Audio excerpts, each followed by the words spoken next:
Shalom bagi Bapak, Ibu, dan anak-anak, keluarga Kristen yang diberkati dan dikasihi Tuhan.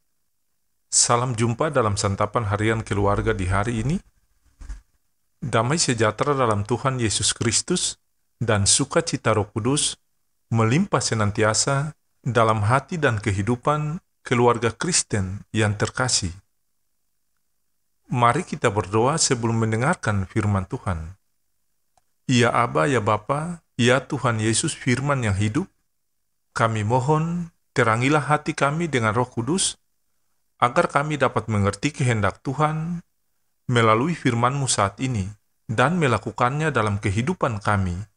Amin.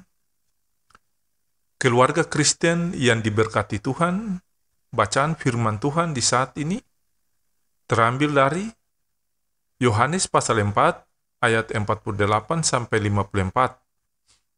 Demikian bunyi firman Tuhan. Maka kata Yesus kepadanya, "Jika kamu tidak melihat tanda dan mujizat, kamu tidak percaya."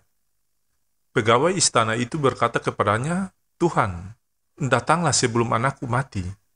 Kata Yesus kepadanya, "Pergilah, anakmu hidup." Orang itu percaya akan perkataan yang dikatakan Yesus kepadanya, lalu pergi. Ketika ia masih di tengah jalan, hamba-hambanya telah datang kepadanya dengan kabar bahwa anaknya hidup. Ia bertanya kepada mereka, "Pukul berapa anak itu sembuh?" Jawab mereka, "Kemarin siang, pukul 1, demamnya hilang." Maka teringatlah ayat itu, bahwa pada saat itulah Yesus berkata kepadanya, "Anakmu hidup." Lalu ia pun percaya, ia dan seluruh keluarganya. Dan itulah tanda kedua yang dibuat Yesus ketika ia pulang dari Yudea ke Galilea.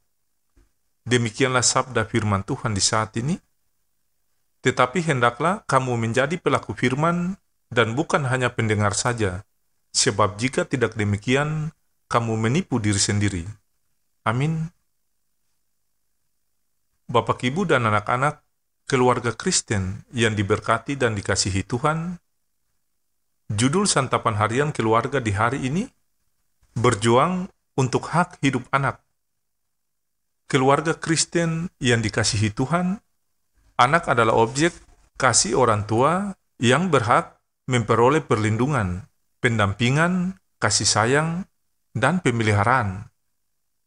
Segala kebutuhan anak menjadi tanggung jawab orang tua. Jadi, apa saja yang anak itu perlukan, pasti orang tua menyediakannya. Bukan saja soal pendidikan, makanan, minuman, dan berbagai kebutuhan lainnya, namun juga soal pelayanan kesehatan terhadap anak tersebut. Setiap orang tua tidak akan tega melihat anaknya jatuh sakit dan membiarkannya begitu saja.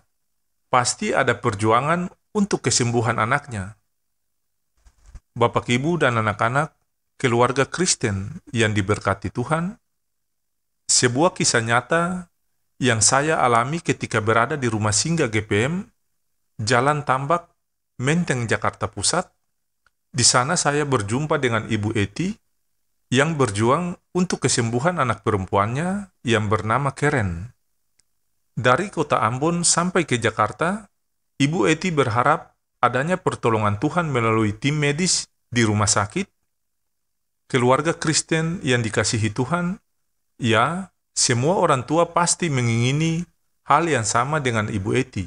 Walau pada akhirnya, semua keputusan tentang hidup anak itu ada dalam tangan Tuhan. Bacaan kita saat ini juga membuktikan hal yang sama.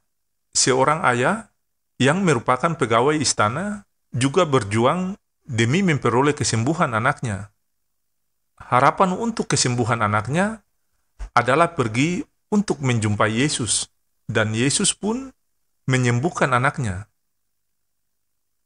Keluarga Kristen yang diberkati dan dikasihi Tuhan, peristiwa ini mengajarkan kita sebagai orang percaya bahwa tanggung jawab kita sebagai orang tua adalah memperjuangkan hak hidup anak dengan memberikan kepada mereka pelayanan apapun yang menyangkut kebutuhan mereka saat itu. Ya Tuhan kami yang hidup, jaga dan lindungilah anak-anak kami. Anugerah Allah yang melimpah dalam kasih Tuhan Yesus, yang berkarya dalam kuasa Roh Kudus, membarui dan menguatkan kita hari ini sampai selama-lamanya. Amin.